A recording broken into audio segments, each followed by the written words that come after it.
chantons gloire, gloire, rare, chantons gloire, gloire, rare, gloire à l'agneau, oh, oh, car il est glorieux et digne de régner. L'agneau est souverain. Nous élevons nos mains pour l'adorer. L'agneau est souverain. Chantons gloire, gloire, rare, chantons gloire, gloire, rare, chantons gloire, gloire à l'agneau. Gloire, gloire, gloire à l'agneau, oh, oh, car il est glorieux et digne de régner. L'agneau est souverain. Nous élevons nos mains pour l'adorer. L'agneau est souverain. Mon âme souffrira et mon esprit te cherche en lui, Seigneur. Toi seul est le désir de mon cœur et je vis pour t'adorer. Mon âme, mon âme souffrira et mon esprit te cherche en lui, Seigneur. Toi seul est le désir de mon cœur et je vis pour t'adorer. Tu es mon bouclier, ma force, le roc sur qui j'ai fondé ma vie, Seigneur. Toi seul est le désir de mon cœur et je vis pour t'adorer. Amen, amen, amen, amen, amen. Lindo basandaranda suko basa. Amen, amen, amen, amen, amen. Brenda sandaranda suko basandaranda su. Amen, amen, amen, amen, amen. Liku basandaranda sundu basa. Amen, amen, amen, amen, amen. Bien-aimés, nous saluons le nom de notre Seigneur Jésus-Christ, comme nous l'avons annoncé hier et comme certains d'entre vous ont pu lire sur le profil. Nous avons un mini-séminaire, j'appelle ça mini-séminaire parce qu'on commence aujourd'hui pour terminer samedi par rapport à la Pâque 2020 que nous allons sûrement célébrer dans le confinement. Étant donné les raisons, comme vous le savez, cette pandémie qui est en train de sévir à travers la terre entière, nous allons sûrement la célébrer dans le confinement, qu'à cela ne tienne. Nous voulons apporter la bonne nouvelle aux enfants de Dieu, au peuple de Dieu que vous êtes. Et comme vous le savez, on ne peut pas commencer un séminaire à entrer directement dans le but. Le thème de notre séminaire, c'est le mystère de la Pâque. Le mystère de la Pâque est la puissance du sang de Jésus. On peut entrer directement dans un séminaire sans ne pas faire allusion au péché. Parce que l'une des raisons pour lesquelles on parle de la Pâque, Moïse va les délivrer, le peuple en Égypte, de la captivité. Ils étaient esclaves, ils étaient sous la servitude. L'une des raisons même également de la venue de Jésus était de libérer l'humanité de la servitude et la capture du péché. Et mais nous voyons que jusqu'à présent, le péché ne cesse pas de s'abonder. C'est des prophéties qui ont été annoncées par lui-même, le Seigneur Jésus-Christ, dans sa parole dans Matthieu 24. Il dit à la fin du temps, le péché va s'accroître, le péché va s'accroître, le péché va s'accroître. C'est donc quoi le péché? Donc nous voulons ici, dans les minutes qui suivent, amener une exaltation ou un enseignement sur le péché, son origine, ses conséquences, et quelle est la clé que Dieu, depuis l'air des temps, a donnée à l'humanité, et quelle est aussi la réponse que Jésus a amenée par rapport au problème du péché. Donc, sans ne pas trop tarder, prends ta Bible et nous allons commencer notre enseignement. Déjà, on va baisser la tête et prier, afin que l'Esprit de Dieu inspire chaque parole de nos bouches, et que seule la volonté du Père s'accomplisse, et que seul son nom soit glorifié. Notre Père qui est dans les cieux, nous tenons ta présence au moins du sang de ton Fils Jésus-Christ dans le nom de Jésus, afin de recevoir ce que tu nous as préparé, que tu as préparé cet après-midi pour nous bénir, pour que nous soyons délivrés, mon Père, de la captivité du péché, la servitude du péché, et que seule ta volonté se fasse dans nos vies. Tout ceci à la lumière de tes saintes écritures, dans le nom de ton Fils Jésus-Christ, nous avons ainsi prié. Amen. Quand on parle du péché, qu'est-ce qui te vient à l'esprit? À quoi nous nous référons-t-on? Quelle est la définition du péché et quelle est son origine? C'est des choses que nous voulons parler. La conséquence du péché et la bonne nouvelle. Comme je disais tantôt, la bonne nouvelle que le Seigneur Jésus-Christ est venu apporter à l'humanité entière. Promet de choses, tu dois savoir. Lorsqu'on parle du péché, il y a plusieurs définitions. On fait allusion à manquer le but, dévier le but, manquer sa cible.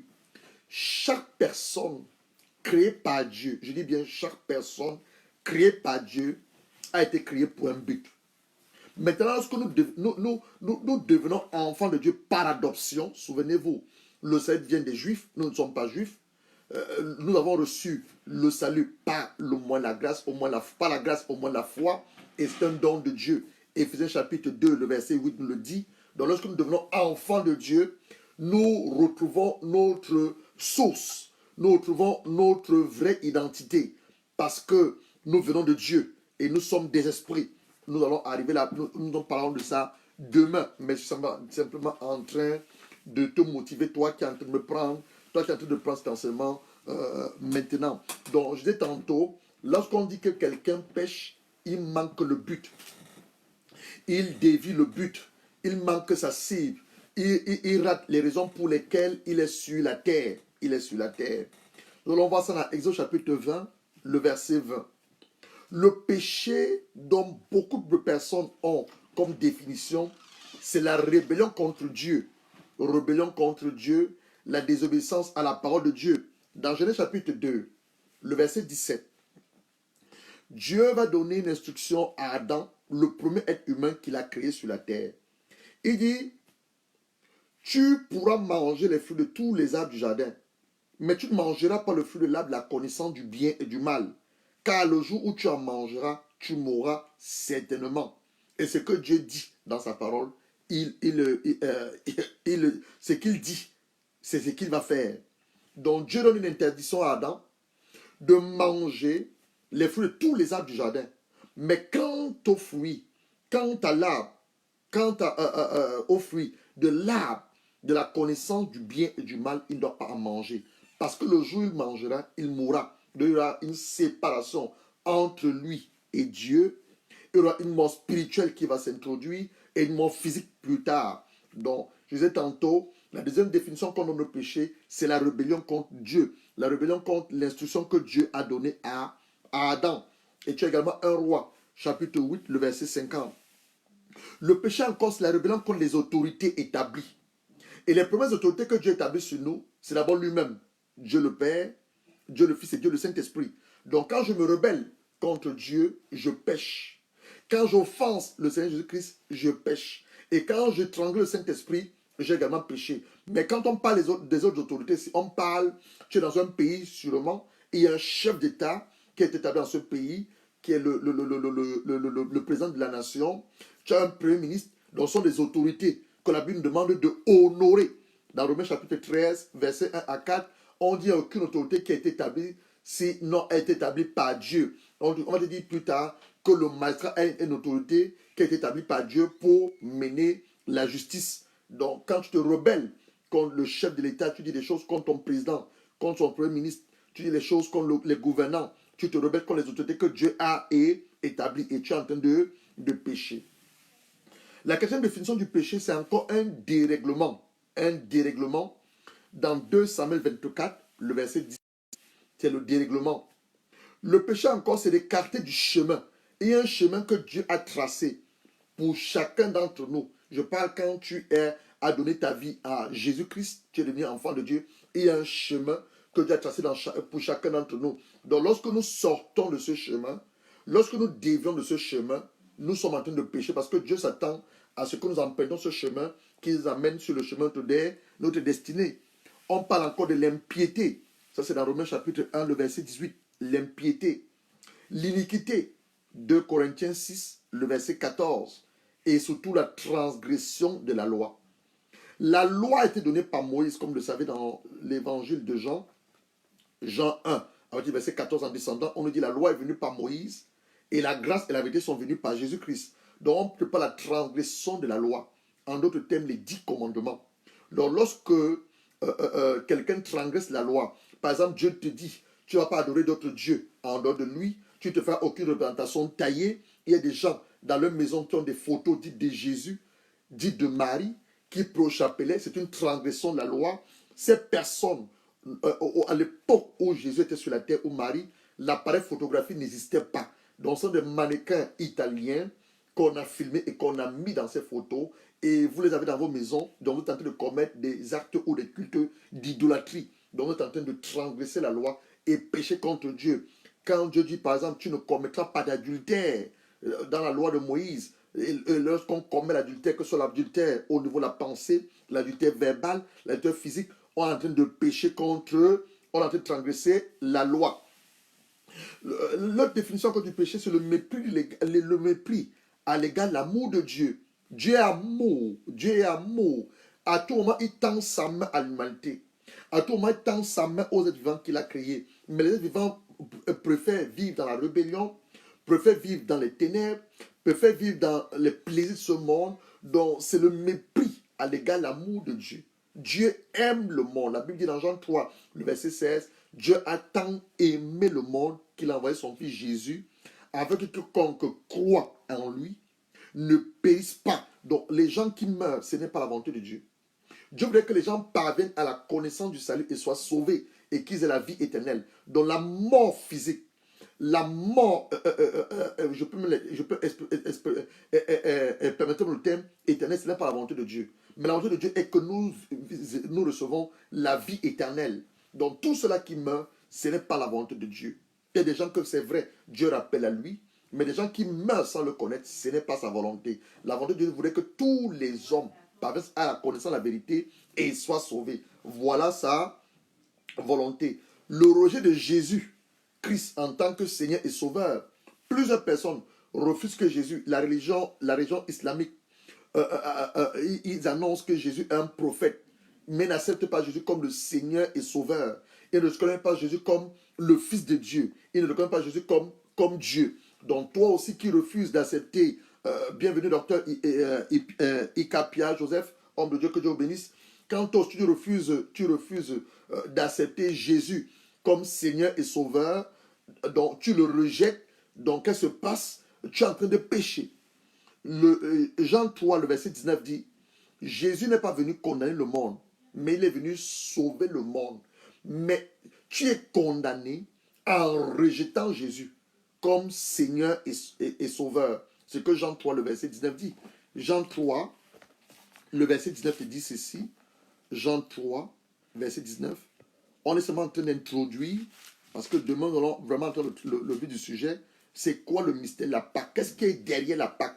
L'homme de la Pâque, de nos jours, de manière, tu veux contextualiser ça. Quelle est la signification de la Pâque pour un enfant de Dieu?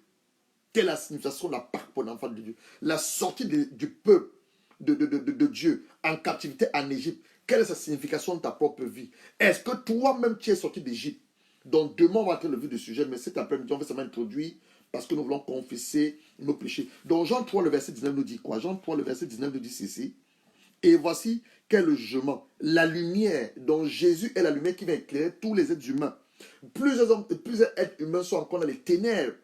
Plusieurs nations sont encore dans les ténèbres. Et la Bible nous dit que nous sommes la lumière du monde. Et cette lumière, c'est Jésus qui vit en nous. Donc Jésus vient éclairer toute personne qui vit dans les ténèbres. Il va éclairer nos gouvernants devant la pandémie actuelle. Il va éclairer des nations. En ce moment, plusieurs nations sont en train de crier à Dieu. Mais est-ce qu'ils connaissent vraiment le Dieu auquel ils sont en train de crier? C'est un cri par désarroi. Certains sont en train de crier par peur. C'est un cri par anxiété. Mais est-ce qu'ils ont la révélation du Fils de Dieu? Donc on dit, le jugement, la lumière est venue dans le monde et les hommes, vous voyez, les hommes ont préféré les ténèbres à la lumière parce que leur manière d'agir est mauvaise. Les hommes, quand dans un pays on légifère, on légalise l'homosexualité, les gens s'embrassent en route, hommes comme femmes, ce pays attire quoi sur sa terre? La malédiction. Donc le pays ne connaît pas le péché. Donc notre devoir est d'amener la lumière de Dieu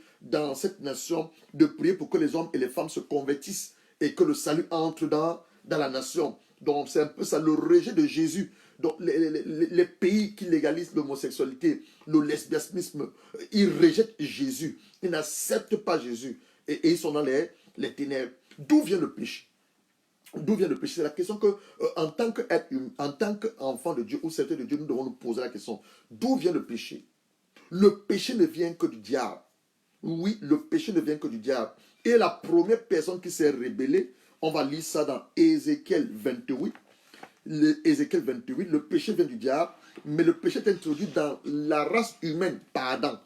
Il y a une distinction ici que j'aimerais que vous compreniez. Le péché vient du diable, mais introduit dans la race humaine par le premier homme qui est Adam. On va lire ça, vous allez comprendre. Ézéchiel chapitre 28. Ézéchiel chapitre 28. Nous allons lire Ézéchiel 28, le verset 14 au verset 17. Ézéchiel chapitre 28, le verset 14 au verset 17. La Bible te parle de Satan. On liste Satan à un roi, le roi de Tyr. Regarde ce que la Bible dit. Regarde ce que la Bible dit. Regarde ce que la Bible te dit. Tu dois connaître ces choses. Tu es enfant de Dieu. Tu es un serviteur de Dieu. Tu dois connaître ces choses. Surtout que nous sommes en train d'aller à la Pâque. On va la célébrer d'ici dimanche. Alors, Ézéchiel 28, le verset 14 à 17. On dit, tu es un chérubin. Donc, Satan, il est la classe des anges puissants. Il était en fait la classe des anges puissants. Bienvenue, docteur Gilles Banak. Ça fait longtemps. J'espère que tu vas bien et que tu gères bien ce confinement. Nous sommes en phase introductive de ce séminaire, mini-séminaire La Pâque. Donc, Satan est la classe. En fait, c'est un ange dessus. De la classe des chérubins. Il n'y en a pas beaucoup. Tu as l'archange Michael, l'ange, le chérubin du ministère de la Défense, l'archange Gabriel, celui qui est le ministre du ministère de la Communication, c'est lui qui amène les messages. Et tu as maintenant Satan, qui était à l'époque un chérubin protecteur, aux ailes déployées. Je t'avais installé et tu étais sur la montagne de Dieu. Donc Satan était la montagne de Dieu. Tu marchais au milieu des pierres intercellentes. Tu étais intègre dans ta conduite. Depuis le jour, je voudrais même qu'on lise, tu vas te rendre compte que Satan était en Éden. Commençons au verset 13 pour que tu comprennes. Parce que quand on parle d'Éden, on a toujours tendance à voir simplement Adam. Et quand je lisais ce matin, je méditais, je priais, je me suis rendu compte que Satan était en Éden. Satan était en Éden. C'est là qu'il s'est introduit dans le corps du serpent pour aller parler à Ève. Donc Satan connaît Éden. Regarde ce qu'on dit ici. Tu étais en Éden. Au verset 13, sur Ézéchiel chapitre 28. Ézéchiel chapitre 28, le verset 11. La parole de l'Éternel m'a été adressée. Fils de l'homme, prononce une complainte au roi de Tyr. Et tu lui annonceras, voici ce que le Seigneur, le Seigneur l'Éternel, Tu représentais la perfection. Donc on compare ici Satan au roi de Tyr. Bienvenue la sœur Christelle, au roi de Tyr. On dit, tu représentais la perfection. Tu étais plein de sagesse. Tu étais couvert de toutes sortes de... tu étais plein de sagesse, tu étais d'une beauté parfaite. Tu étais en Éden, dans le jardin d'Éden, où Dieu avait placé Adam. Tu étais en Éden, le jardin de Dieu. Tu étais couvert de toutes sortes de pierres précieuses, de sardoine, de topaz, de diamants, de chrysolite, d'osnite, de japs, de saphir, d'escaboule, d'émeraude, ainsi que d'or. Les tambourins et les flûtes étaient à ton service. Prépare le jour où tu étais créé. Donc, en d'autres termes, ici nous est révélé que Satan, le diable, était le ministre, était le responsable ou le ministre de la louange et l'adoration. De la louange et l'adoration. C'est lui qui était en charge du ministère de la louange et l'adoration. Adorer Dieu et louer Dieu.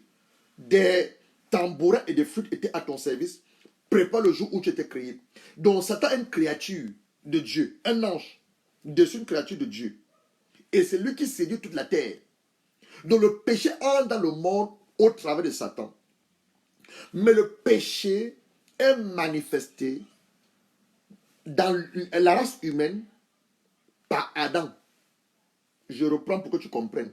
Le péché entre dans le monde par Satan. Il se rebelle contre Dieu. Il veut prendre la place de Dieu. Et Dieu envoie un ange le protéger sur la terre. Il n'est jamais descendu sur la terre. Les gens sont partis au deuxième ciel. Il a envoyé des démons sur la terre. C'est lui qui est à l'origine du péché. Maintenant, concernant la race humaine que toi et moi nous sommes, avant de devenir enfants de Dieu, le péché a été introduit dans la race humaine par Adam. Dieu va donner une instruction à Adam dans Genèse chapitre 2, le verset 17, on vient de lire ça. Tu mangeras de tous les fruits de l'arbre. Tu mangeras, lisons ça, Genèse chapitre 2, je ne vais pas dire les choses. Genèse chapitre 2, le verset 17. Tu mangeras les fruits de tous les arbres du jardin. Mais quant à l'arbre de la connaissance du bien et du mal, tu n'en mangeras pas. Parce que le jour où tu en mangeras, tu mourras certainement. Dans la race humaine, le premier être humain que Dieu avait créé était Adam. Et lorsqu'il a créé Adam, il nous a aussi créé. Mais on est manifesté de manière séquentielle sur la terre. Était Adam. Dans Genèse chapitre 3, on va voir que le serpent était l'animal le plus rusé de tous les animaux que Dieu avait créés. Et c'est dans le serpent que le diable s'est introduit pour aller parler à Ève. Il dit à Ève, est-ce que Dieu a vraiment dit ceci? Est-ce que Dieu a vraiment dit ceci? Et Ève, on va parler de ça, on va voir ça demain. Et Ève, on dit, elle va voir. Donc, les cinq sens de l'être humain étaient corrompus dans le jardin d'Éden. On en parlera demain. Parce que demain, on va travailler sur la restauration de nos âmes et le moment de notre intelligence. On en parlera demain. Donc, le péché a été introduit à la race humaine par Adam. Et la mauvaise chose, c'est que le péché a des conséquences. Le péché a des conséquences. La première des conséquences sur la race humaine, lorsque Adam va désobéir à Dieu, on te parle de l'universalité du péché. L'homme a été séparé. L'homme est sorti de la présence de Dieu. Bienvenue Eva ici. L'homme est sorti de la présence de Dieu. Une présence dans laquelle il jouissait de la gloire de Dieu. Il jouissait de la protection de Dieu. L'homme n'était jamais malade. L'homme de la gloire de Dieu. L'homme était nu. Mais la gloire de Dieu le couvrait. Il n'avait pas conscience de sa nudité. Il n'avait pas besoin de travailler comme on travaille aujourd'hui. Tout était à la portée de l'homme. Il n'avait pas besoin de chercher l'argent comme on cherche. Tout était à la portée de l'homme. Donc lorsque l'homme, Adam, je parle du premier homme, Adam, il pêche, il est séparé de Dieu. C'est pas la gloire de Dieu. Et le problème, son péché ne s'est pas arrêté à lui. Le péché d'Adam s'est étendu sur tous les hommes. La race humaine a été contaminée. A été contaminée par la sémence de Adam, de son péché, par sa rébellion et sa désobéissance. C'est vraiment que tu vas voir, on l'a dit dans Romains chapitre 5. Romains chapitre 5, le verset 12. Il y a certains passages que je vais lire, ce n'est pas tout que je vais lire, pour que nous comprenions. Romains chapitre 5, le verset 12. Romains 5, le verset 12, tu vas voir ça. Romains 5, le verset 12. On te dit, c'est pourquoi, de même par un seul homme, le péché est entré dans le monde. Quel est cet homme? C'est Adam. Et par le péché, la mort. Et de même, la mort a atteint tous les hommes parce que tous ont péché. Dans Romains 3, le verset 23, on va te dire, car tous ont péché et sont privés de la gloire de Dieu. Donc, Adam veut la gloire de Dieu. Donc, tout enfant qui naît dans ce monde, peu importe la couleur de sa peau, peu importe son ethnie, il est né dans le péché. Parce que Adam, le premier être humain, il a péché et le péché est descendu sur tous les hommes. Donc quand ton enfant, il entre sur la terre, il hérite de ce qu'on appelle le péché adamique. Il va commettre ses péchés plus tard, mais il entre dans un monde qui est sous le pouvoir du diable, donc il hérite du péché adamique. La deuxième des conséquences, parce que la première, Adam a été chassé du jardin d'Éden, et Dieu a mis des chérubins protecteurs, donc il a été séparé de la présence de Dieu. Donc ce qui fait que lorsque nous péchons, nous sommes séparés de la présence de Dieu, mais nous devons confesser nos péchés pour rentrer dans sa présence à nouveau, parce que Dieu est notre Père. Deuxième de conséquence, l'homme et la femme, toujours dans Genèse chapitre 3, Dieu va les maudire. Il va par exemple dire à la femme, j'augmenterai les douleurs, je vais augmenter les douleurs pendant ton accouchement. La femme va avoir des douleurs, mais Dieu dit, il va augmenter. C'est la raison pour laquelle tu es une femme blanche, noire, rouge, je ne sais pas, peu importe la couleur de ta peau. Lorsqu'une femme accouche, elle a les douleurs d'enfantement. Dieu dit, j'augmenterai. Et il va maudire l'homme. Il va dire à l'homme, le sol est maudit à cause de toi. Il te produira des ronces. Ce n'était pas le cas à l'époque. Le sol ne produisait pas de ronces. Tu travailles la sueur de ton front. Ensuite, il va parler de la mort, qui est la sentence, le saumon de cette sanction du péché. Il va dire à l'homme, tu es poussière et tu te retrouveras la poussière. Troisième de conséquence du péché, la nature de l'être humain était corrompue.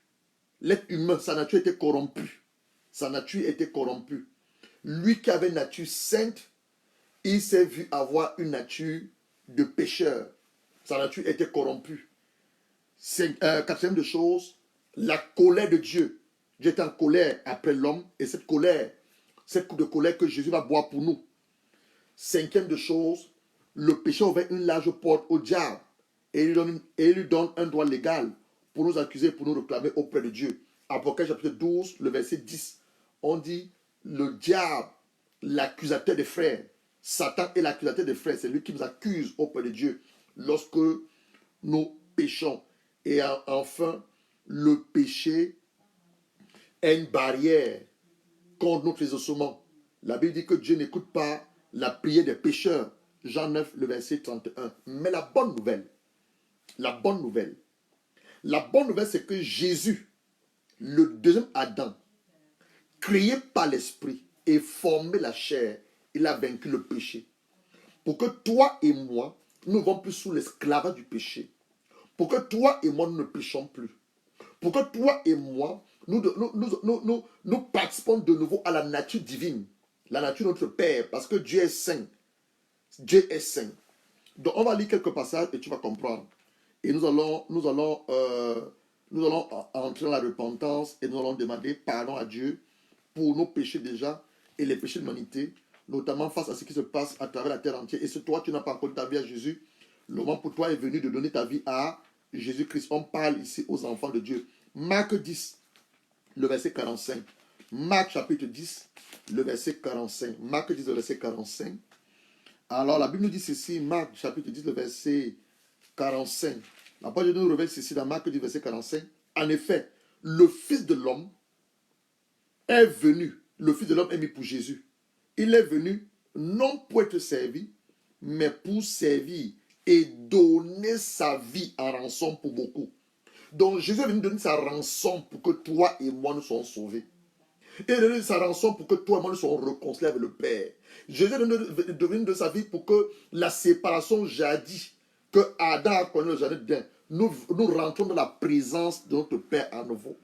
Jésus est venu rétablir le pont entre nous et le Père, parce que lorsque Adam pêche, il y a un fossé. Il y a un fossé qui est ouvert. Donc Jésus est ce pont. Il est ce pont entre toi et ton Père.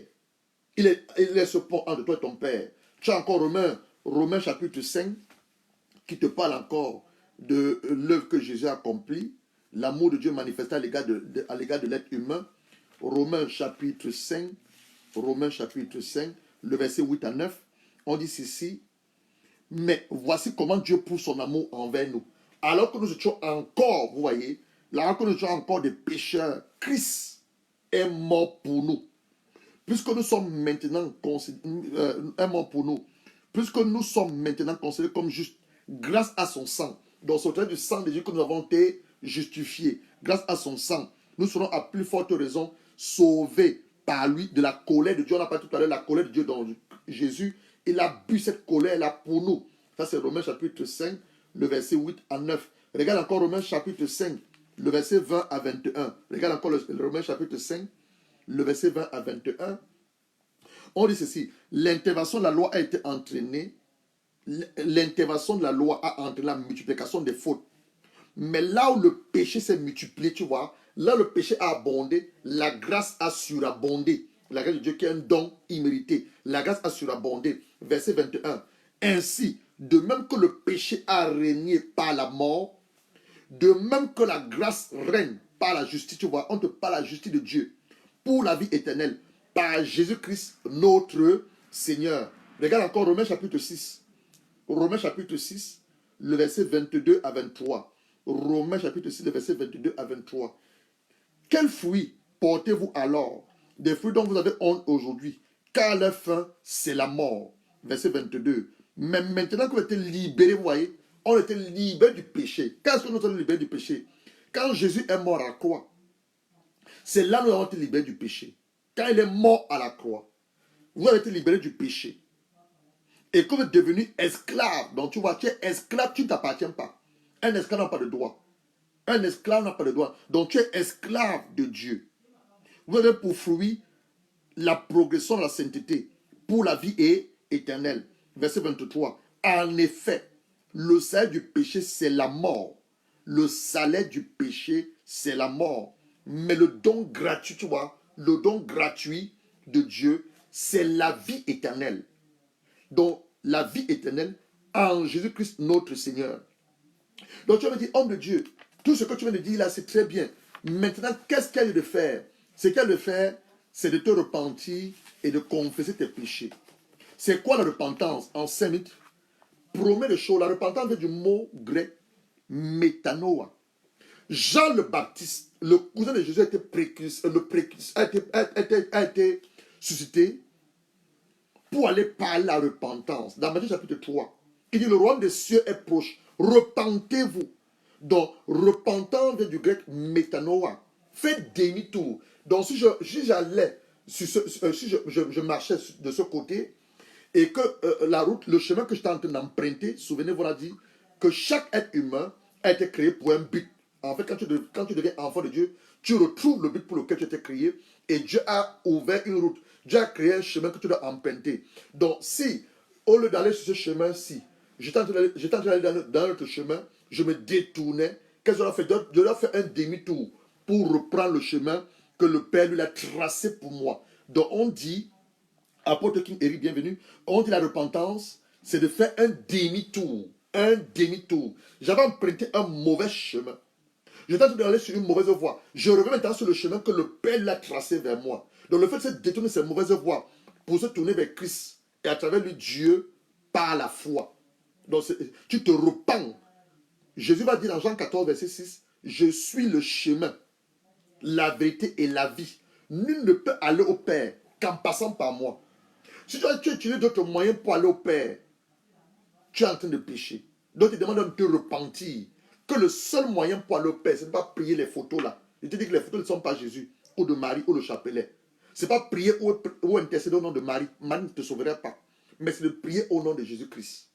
Parce que le chemin, la vie et la vérité. Et le seul médiateur entre Dieu et les hommes, Jésus-Christ. Le seul se trouve que dans le nom de Jésus, dans le monde entier. Actes chapitre 4, le verset 12. Il y a aucun autre nom dans lequel Dieu donne le salut aux hommes. Le nom de Jésus. pas le nom de Marie. Donc je me repens. J'étais en train d'adorer Marie. J'étais en train de prier au chapelet. J'avais des photos dans ma maison. J'enlève ces photos, je les détruis, je les jette et je me repens. Je me détourne du mauvais chemin que j'ai emprunté pour emprunter le bon chemin. La repentance encore, ça désigne la manifestation publique du sentiment personnel qu'est le repenti pour une faute que l'homme affirme avoir commise et dont on demande pardon. Proverbe chapitre 28, le verset 13. Proverbe 28, le verset 13. Proverbe 28, le verset 13. C'est une roman biblique que j'aime beaucoup. Proverbe 28, le verset 13. La Bible dit, celui qui cache ses transgressions. On a dit tantôt que le péché, c'est la transgression de la loi. Les 10 commandements que Dieu avait donnés à Moïse. La rébellion contre les autorités établies. Donc, celui qui cache ses transgressions ne réussira pas. Mais on aura compassion de celui qui les reconnaît et les abandonne. Donc, je dois reconnaître mes manquements. Je dois reconnaître mes mauvaises pensées. Je dois venir devant le trône de la grâce de mon Père. Dis Seigneur, comme l'enfant prodigue a eu à faire, j'ai péché contre toi, contre le ciel, et j'ai péché contre toi. Je ne suis plus digne d'être appelé ton fils. Mais quelle est l'attitude de son père? Son père, on a l'impression qu'il n'a même pas écouté ce que l'enfant lui a dit. Il a embrassé son fils. C'est ça Dieu. Dieu a toujours ses mains ouvertes pour nous embrasser quand nous revenons sur le droit chemin. Quand nous nous repentons, quand nous reconnaissons que Seigneur, on a mal marché, on a mal parlé, nous sommes mal comportés. Nous revenons à toi, au moins du sang de Jésus-Christ et dans le nom de ton Fils Christ, te demander pardon. La repentance encore, c'est le regret douloureux de ses péchés. La repentance, c'est une décision qu'on prend de se détourner du péché pour accepter le salut en Christ, en acceptant Jésus comme notre Seigneur et Sauveur personnel du châtiment du péché. La repentance, c'est le changement de maître. Au départ, on avait pour maître qui? Le diable, de Seigneurie, de Satan, le Dieu de ce monde, à celle de Christ et à sa parole. Parce que la parole de Dieu est l'autorité suprême. La repentance, c'est un changement de vie. Tu avais une mauvaise vie par le passé. Tu t'es adultérien. Tu dis non, j'ai évité le sang, la voix de l'Éternel. Maintenant, je décide de ne plus faire ce genre de choses. Tu passes ton temps à mentir, à voler, à arnaquer. Je décide de ne plus le faire. Donc, un changement de vie, un changement d'attitude, un changement surtout de pensée, de parole. Parce qu'il y a un langage spirituel quand tu es enfant de Dieu. Un enfant de Dieu n'a pas de gros mots. Les gros mots ne sont plus ta bouche parce que ton vocabulaire a été restauré. Ton vocabulaire est renouvelé à la lumière de la parole de Dieu et surtout avec l'aide du Saint-Esprit. Donc un changement de vie, un changement d'attitude, un changement de pensée, un changement de parole et surtout de direction. Toi qui es enfant de Dieu, tu continues à te moquer des gens, à calomnier des gens, dire des mauvaises paroles. Non, ton langage doit être changé. Tes paroles doivent être purifiées par le sang de Jésus. La repentance constitue l'élément fondamental du message des prophètes. Les prophètes dans l'Ancien Testament, ils ont parlé de la repentance jusqu'à Jean le Baptiste. Même notre Seigneur Jésus-Christ, lorsqu'il est venu, dans Matthieu 4, le verset 17, il a commencé à prêcher la repentance. La repentance. Les apôtres, même chose. Donc, comme on l'a dit tantôt, la repentance, c'est un changement d'attitude, un changement de voie, un détournement de la mauvaise voie pour la voie de celle qui est de Jésus, lui qui est le chemin, la vie et la vérité. Donc, bien, nous allons nous arrêter ici. Nous allons maintenant commencer à soupirer après le Saint-Esprit pour demander à Dieu de pouvoir nous pardonner. Pas seulement nos péchés, mais sur l'humanité. Vous savez, en ce moment, autre cette calamité, cette pandémie qui se fait sur la terre entière, c'est simplement une des conséquences des multiples péchés que les hommes et les femmes ne cessent pas de commettre sur cette terre. Donc maintenant, nous demandons pardon à notre Père. Et l'un des versets bibliques que j'aime beaucoup, c'est dans les lettres de Jean. 1 Jean chapitre 1, le verset 8 à 9. Regarde ce qu'il a dit. Ouvre ta Bible dans 1 Jean, les lettres de Jean, 1 Jean 1, le verset 8 à 9. Regarde ce que la Bible dit. Si nous disons que nous n'avons pas péché, nous nous trompons nous-mêmes. Donc si toi tu dis que moi je suis sans péché, oh je suis enfant de Dieu, je suis serviteur de Dieu, je n'ai pas péché, tu te trompes toi-même. C'est ce que la Bible dit. Si nous disons que nous n'avons pas péché, nous nous trompons nous-mêmes. La vérité n'est pas en nous. Et la vérité c'est Christ, Jésus. La vérité n'est pas en nous. Donc Jésus là n'est pas en nous. Il n'est pas en nous. La vérité n'est pas en nous. Verset 9. Si nous reconnaissons, donc il faut reconnaître, nous reconnaissons nos péchés. Il est mis pour Dieu, il est fidèle et juste pour nous les pardonner et pour nous purifier de tout mal. Si nous disons que nous n'avons pas péché, nous faisons donc Dieu un menteur et sa parole, tu vois, la parole de Dieu n'est pas en toi. Parce que le Saint-Esprit convainc le monde de justice. Le Saint-Esprit convainc le monde du péché. Et le Saint-Esprit convainc le monde du jugement. Ça, c'est l'œuvre du Saint-Esprit. Donc, quand tu le dis ou pas, l'Esprit de Dieu parle à ton esprit que ce que tu viens de faire, tu as péché. Tu as désobéi à Dieu. Tu t'es rebellé contre l'autorité établie. Et tu as conscience dans ton esprit en ce moment que tu dois pouvoir demander pardon à Dieu. Donc, nous allons demander pardon à notre Père. Nous allons demander pardon à notre Père. La terre est en train de vivre quelque chose qu'on n'a pas vécu depuis des années et des années. Cette pandémie qui est en train d'arracher des vies, décimer des vies. Ce n'est pas la volonté de Dieu. C'est une des conséquences des péchés que les hommes ne cessent pas de faire à travers la terre entière. Le diable, profitant de cela, il a donc vomi un de ses démons. Il a donc relâché ce virus-là, de coronavirus qui a décimé les vies. On va implorer la grâce de Dieu. Tu vas implorer la grâce de Dieu. Commence à souffler un peu ton Père. Commence à souffler un peu ton Père. Et c'est toi qui m'as écouté. Tu n'as pas encore fait la paix avec Dieu. Le moment également pour toi est venu de donner ta vie à Jésus-Christ. De reconnaître qu'il n'y a qu'un seul et un seul Sauveur. Un seul et un seul Seigneur. Il n'y a qu'une et une seule personne par lequel on a le salut. C'est la personne de Jésus. Mal ne te sauvera pas. Les dieux de tes parents ne te sauveront pas. Le chapelet ne te sauvera pas. Les collines ne te sauveront pas. La seule personne qui a la puissance de te délivrer et de te sauver, c'est Jésus-Christ, le Fils de Dieu. Et il est également Dieu. C'est la raison pour laquelle je me tiens là à son nom pour t'annoncer cette bonne nouvelle. Dieu aime le pécheur, mais n'aime pas le péché. Dieu n'aime pas le péché, mais il aime le pécheur.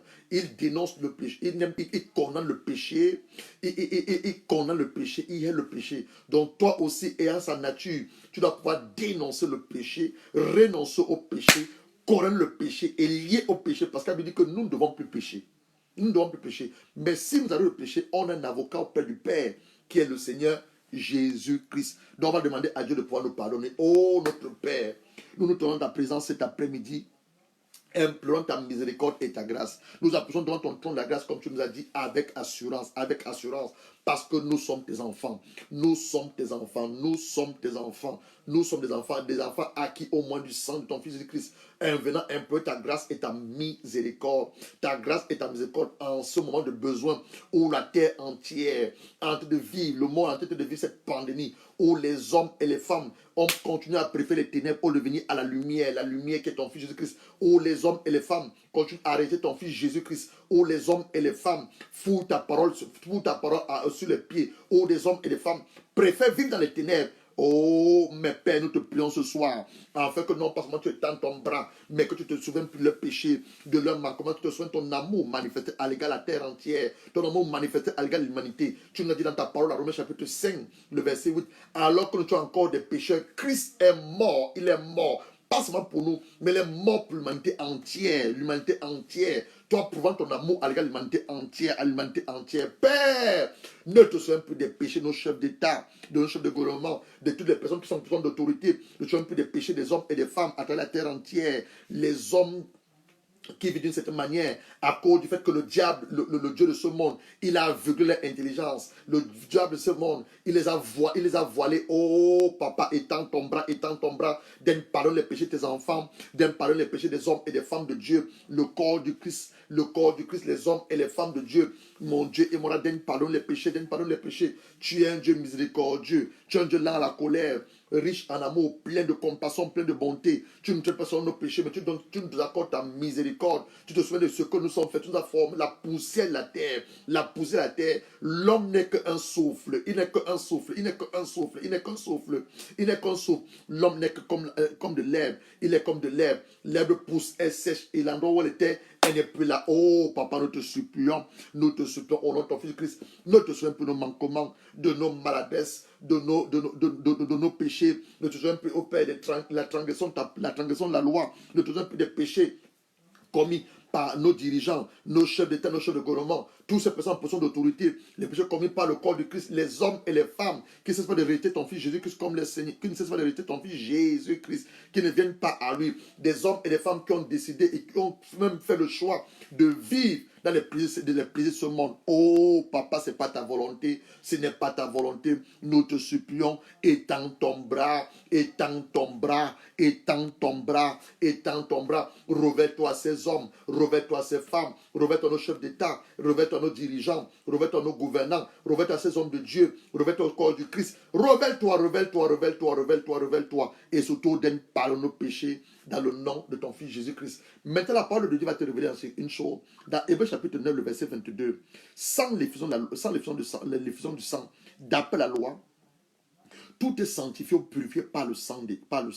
Et sans l'effusion, et ce n'est pas le sang des boucs, c'est le sang de Christ. Sans l'effusion du sang, il n'y a pas le pardon de péché. Tu vas commencer à plier le sang de Jésus-Christ maintenant sur ton âme, ton esprit, ta pensée, sur toutes les personnes que nous avons présentées devant le trône de la grâce de notre Père. Commençons à plier le sang de Jésus-Christ. Plions le sang de Christ, plions le sang de Christ. Père, nous plions maintenant le sang de ton Fils, le sang de ton Fils, sur la vie de nos chefs d'État, sur leurs âmes, leurs esprits, leurs pensées. Nous plions le sang de Christ sur l'esprit, la pensée, l'âme, mon Dieu, mon roi, de nos gouvernants. Nous plions le sang de Christ sur l'âme, l'esprit, la pensée des hommes et des femmes de Dieu à travers la terre entière, tes enfants à travers la terre entière, ces hommes et ces femmes que nous avons mis devant ton trône la grâce. Père, nous plions le sang de ton Fils Jésus-Christ, le sang de Jésus, le sang de Jésus, le sang de Jésus, afin que les écailles soient ôtées de leurs yeux, leur âme soit purifiée par le sang, leur esprit soit purifié par le sang, leur pensée soit purifiée par le sang, et leur cœur viennent à toi. Oh, papa, le sang de Jésus, le sang de Jésus, le sang de Jésus. Plaide également le même sang pour le salut de ton âme, le salut de ton esprit, le salut de ta pensée. Oh, notre Père qui est dans les cieux, je plaide ce sang pour le salut de nos âmes,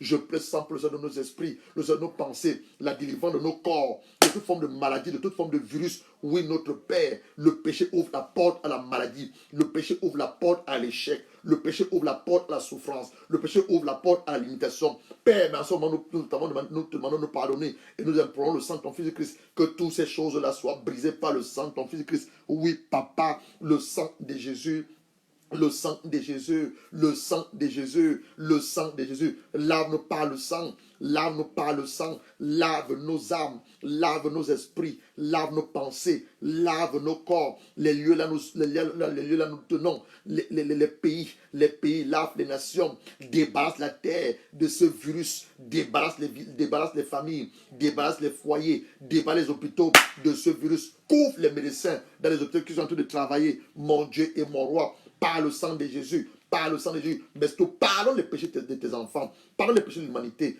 autre ton amour et surtout autre moyen du sang de ton Fils Jésus-Christ. Nous avons ainsi prié. Donc, bien aimé, dans le nom de Jésus-Christ, Amen. Ceci marque la fin de notre moment, notre premier jour d'introduction. Demain, nous allons entrer le vif du sujet. Je ne voudrais pas que tu manques. C'est vrai que beaucoup de personnes, je ne me suis pas compté depuis, beaucoup de personnes peut-être ne sont pas au courant, mais je crois par la grâce de Dieu, ce message, c'est une personne l'a reçu, tu l'as reçu, que Dieu te bénisse. Maintenant, pour toi qui n'as pas encore reçu Jésus-Christ comme Seigneur personnel, et que tu ressens dans ton esprit que le moment pour toi est de recevoir Jésus, ouvre ta Bible en Romains chapitre 10, je vais prier avec toi. Ouvre ta Bible en Romains chapitre 10, tu as compris une chose, que les photos que tu as chez toi étaient des photos de mannequins. Le chapelet ne peut pas te sauver. Marie ne peut pas te faire entrer le royaume des cieux. La seule personne qui peut te faire entrer le royaume des cieux, c'est le Seigneur Jésus-Christ, le Fils de Dieu. Donc ouvre ta Bible maintenant, Romains chapitre 10, le verset 9 à 10. Je vais prier avec toi et tu vas recevoir Jésus comme ton Seigneur et Sauveur personnel. Je m'adresse à une personne. Romains chapitre 10, le verset 9 à 10. On dit ceci. Si tu reconnais publiquement de ta bouche que Jésus est le Seigneur, et tu crois en ton cœur que Dieu l'a ressuscité, tu seras sauvé. En effet, c'est avec le cœur que l'on croit, et on parvient à la justice, par la justice des hommes et la justice de Dieu, la justice. Et c'est avec la bouche qu'on affirme une conviction, et on parvient au salut, comme le dit l'Écriture. Celui qui croit en lui ne sera pas couvert de honte ou de confusion. Bien-aimé, je vais prier avec toi maintenant. Tu es là, tu m'écoutes. Tu n'as jamais confessé Jésus-Christ comme ton Seigneur et Sauveur personnel. Et tu ressens une forte conviction en toi. Voilà Pâques qui est en train d'arriver. Les hommes sont en train de mourir à gauche, à droite. Ne viens pas à Jésus par rapport à la peur. Ne viens pas à Jésus parce que les hommes sont en train de mourir à gauche, à droite. Non. Viens à Jésus parce que tu as la confiance dans ton cœur que le moment est arrivé pour toi de changer de direction. Le moment est arrivé pour toi de mettre de l'ordre dans ta vie. Le moment est arrivé pour toi de faire la paix avec Dieu. Je vais maintenant m'accorder avec toi en prière. La Bible dit en Matthieu chapitre 18, le verset 18, si deux d'entre vous s'accordent pour demander quelque chose à Dieu sur la terre, lui dans le ciel va laisser ça va laisser s'accomplir. Je vais maintenant m'accorder avec toi. Tu vas maintenant prier, tu vas maintenant faire cette prière de foi. Tu vas répéter après moi, Seigneur Jésus-Christ, j'ai entendu ta voix et j'ai écouté ta parole.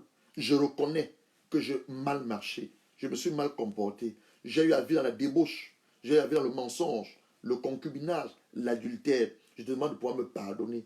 En cette date, en cette journée du 9 avril, je confesse de ma bouche ce que je crois dans mon cœur, que tu es le Fils de Dieu, parti du ciel pour la terre. Tu es mort à cause de mes péchés. Le problème, tu es le ciel des morts. Et maintenant, tu es assis à l'heure de Dieu le Père. Oh Seigneur Jésus-Christ, efface tous mes péchés. Efface mes péchés passés, présents et futurs. Lave-moi par ton précieux sang. Que mon nom soit effacé dans le livre de la mort. Mon nom soit écrit dans ton livre de la vie et scellé par ton sang. Que je ne sois plus le fils ou la fille du diable, mais que devienne le fils et la fille de ton Père. Tout ceci dans le nom de ton Fils Jésus-Christ. J'ai ainsi prié. Amen, amen. C'est cette prière, la Bible dit qu'à cause de ta prière de confession de foi que tu devais faire, il y a une célébration dans le ciel. Les anges sont la trompette. Et Dieu le Père, qui a son trône de gloire, il est dans la joie. Je prie maintenant pour toi qui viens de recevoir Jésus-Christ comme ton Seigneur personnel. Je veux également te demander, c'est vrai qu'en ce moment les églises sont fermées, mais l'église, ce n'est pas le bâtiment. L'église, c'est toi et moi. Donc, quand ce confinement sera enlevé, cherche une église ou une assemblée où on enseigne la parole vivante, où la parole est prêchée sous l'inspiration du Saint-Esprit. Cherche une église et va pour que tu les enseignements sur l'affermissement et pour que tu entres dans les eaux de baptême. Parce que le tout n'est pas seulement de confier Jésus, mais il faut être plongé dans les eaux du baptême. Tu dois entrer les eaux du baptême. On dit que ceux qui croiront et qui seront baptisés seront sauvés. Donc la première étape, c'est la confession que tu veux faire, la confession de foi. Deuxième étape, tu dois entrer les eaux de baptême. Et ensuite, ta marche avec le Seigneur. Mais je vais entendre de toi la bonne nouvelle. Donc, je vais maintenant prier pour toi. Père, je prie maintenant afin que ta grâce termine ce frère et cette sœur à ta personne au salut. C'est même la même grâce la fasse demeurer en toi. Et que mon Dieu m'aura, quel que soit le pays où la personne t'a confessé, quel que soit l'endroit où il vit, mon Père connaît cette personne à une église vivante, où la personne pourra aller recevoir la bonne nourriture, la sémence qui vient de toi, ta parole, et la personne pourra entrer les eaux de baptême et continuer à croire, marcher avec toi et grandir ta connaissance, tout ça dans ton Fils Jésus-Christ. Bien-aimé, nous arrêtons là. Demain, nous allons continuer. Nous sommes en train de... On a dit c'est un mini-séminaire par rapport à la Pâque. Bienvenue, Pasteur Pierret. Que Dieu te bénisse. Des très bonnes choses que tu fais du côté de la France. Sois abondamment béni et rempli par le Saint-Esprit. Donc demain, nous allons entrer dans le vif du sujet. Demain, on va commencer à parler de la Pâque. Le mystère de la Pâque. Parce qu'on n'entend pas la Pâque. Le mystère de la Pâque. Et tu vas comprendre une chose. Il y a deux Pâques. La Pâque juive, Pâque juive et la Pâque chrétienne. Donc demain, on va travailler d'abord sur la Pâque juive. Dieu a institué lui-même la Pâque, qui est la Pâque juive. Il va envoyer Moïse à être délivré. Qu'est-ce que là, ça représente dans ta vie? Qu'est-ce que ça représente dans ta vie? L'Égypte, qu'est-ce que l'Égypte représente? Tu dois savoir une chose. Il y a deux héritages. L'héritage familier et l'héritage spirituel. On va travailler dessus demain. Il sera 18h parce que demain, c'est le vendredi 5. Donc demain, tout est fermé. Donc demain, on va enseigner vers 18h. Donc ça donnera la possibilité à plusieurs personnes de pouvoir se connecter. Donc toi qui nous a pris aujourd'hui, partage cette bonne nouvelle à quelqu'un. Demain, il sera 18h heure d'Angleterre, 19h1 en France. Je ne sais pas quelle heure sera là où tu nous suis. Donc demain à 18h, nous allons travailler l'Égypte. Parce que l'Égypte doit sortir de nous. Les enfants de Dieu sont sortis de l'Égypte. Mais l'Égypte n'est pas sortie d'eux. Plusieurs enfants de Dieu viennent à l'église. Nos vies ne changent pas. Nous n'avançons pas. Pourquoi? Parce que le monde, l'Égypte représente le monde. L'Égypte aussi représente la maison de tes parents. L'Égypte est encore en nous. L'Égypte n'est pas sortie de nous. Tu vas voir l'enfant de Dieu vivre dans la peur, dans la confusion. Non. Il faut vivre à la lumière de la parole de Dieu. Plusieurs enfants, même, ils ne savent pas qui ils sont. On te dit tout le temps, tu es un esprit. Mais tu t'identifies à ta chair. Tu as beaucoup plus ton corps. Ah, non. Tu es un esprit. Ta chair ou ton corps n'est pas ta personne. Donc demain, on travaille dessus. Que nous sommes des esprits. Donc je t'invite vivement. Demain, connais-toi à 18h. Invite un homme, invite une femme. Et Dieu nous fera beaucoup de bien. Prie aussi pour l'homme de Dieu que je suis. Afin que Dieu inspire sa parole que ce soit un instrument ou un vase par lequel il passe pour vous bénir. Alors sur ce, je vous laisse dans la présence de notre Père. Que Dieu vous bénisse. Tu étais béni par cet enseignement. Ne le garde pas pour toi. Partage à un homme, à une femme. Et Dieu fera du bien au travers de sa parole. Et demain, on se retrouve à 18h pour travailler dans l'Égypte. L'Égypte, en fait, le titre de l'enseignement, c'est le mystère de la Pâque. Mais le sous-titre, c'est l'Égypte. Donc l'Égypte doit sortir. Oui. L'Égypte, où alors tu peux dire, je dois sortir de mon Égypte. Et qu'est-ce que dans ton Égypte? Nous allons voir ça demain. Que Dieu vous bénisse. On se retrouve demain à 18h. Bye bye.